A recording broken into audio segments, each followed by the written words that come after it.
Who would you be more cautious around? Someone who immediately raises your suspicions or someone who makes you feel understood, supported, and comfortable? Most people watch the first person closely. The problem is, sometimes the signs you're looking for aren't attached to the person you're watching. How did I not see it? Not because the signs weren't there, not because there were no clues, but because somehow, in the moment, everything seemed normal.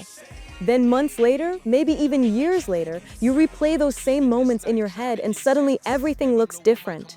The comments that seemed harmless, the requests that felt small, the things you brushed off without a second thought. Looking back, the signs were there. The problem is that warning signs rarely feel like warnings when you're living through them. One of the biggest misconceptions people have is that dangerous situations announce themselves. We imagine obvious alarms, dramatic moments, and clear red flags that anyone would recognize immediately. But real life doesn't usually work that way. Most of the time, things begin quietly. The signs are small enough to blend into everyday life. They don't stand out because they're surrounded by normal conversations, familiar routines, and people we think we understand. That's why hindsight feels so powerful. Once you know how a story ends, every clue suddenly becomes visible. Think about how people naturally make sense of the world. We don't examine every interaction like a detective. We don't wake up every day expecting something to be wrong. Instead, our brains are designed to create shortcuts. If something feels familiar, we label it as safe. If someone seems friendly, we assume good intentions. If a situation looks normal, we treat it as normal. That's not stupidity, that's how human beings function. Without those shortcuts, we'd spend every second questioning everything around us. The challenge is that these shortcuts can sometimes work against us. Imagine someone says something that makes you slightly uncomfortable. Not enough to cause alarm, just enough to make you pause for a second. Most people don't stop and investigate that feeling. They explain it away. Maybe the person didn't mean it that way. Maybe you're overthinking. Maybe you're just having a bad day. And just like that, the feeling disappears. Beating the survivor. She may feel like it's not safe for her to leave, that there may be there may be harm done to her family, her child, etc. I don't feel like I'm answering. Not because it wasn't important, but because it was easier to dismiss than to explore. What's interesting is that warning signs often arrive one at a time. They don't show up all together. If 10 concerning things happened on the same day, most people would recognize the problem immediately. But that's rarely how it works. Instead, one thing happens today, another thing happens next week, a third thing happens a month later.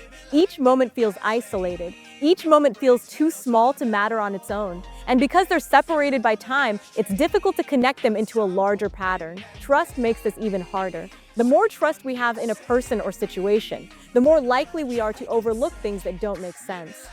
Trust changes perception. When someone has earned our confidence, we naturally give them the benefit of the doubt. We assume there must be an explanation. We assume there must be context we're missing. In many cases, trust is a good thing, but it can also make it harder to recognize when something deserves a closer look. There's another reason the signs are easy to miss.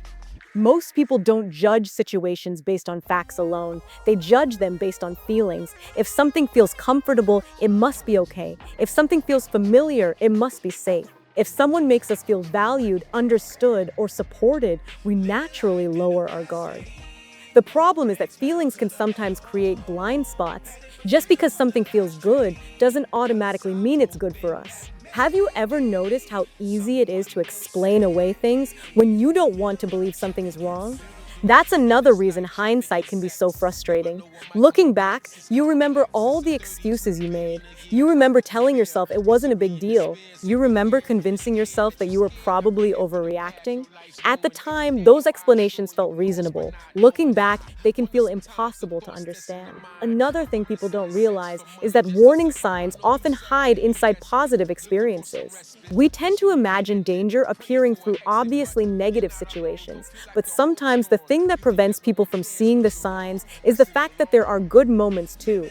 Positive experiences create balance. They make people question their concerns. They make people focus on what's working instead of what's changing. And because of that, the signs become even harder to recognize. So what can we learn from all of this? Maybe it's not that the signs weren't there. Maybe it's that the signs didn't look important at the time. Maybe they didn't arrive loudly enough to demand attention. Maybe they looked ordinary. Maybe they felt harmless. Maybe they blended into the background of everyday life. And that's exactly why a awareness matters, because sometimes the biggest lessons don't come from the moments we noticed. They come from the moments we almost ignored. Looking back, the signs were there. The challenge is learning how to recognize them before they're only visible in hindsight. We're here to raise awareness on sex trafficking. Your voice matters. Join us.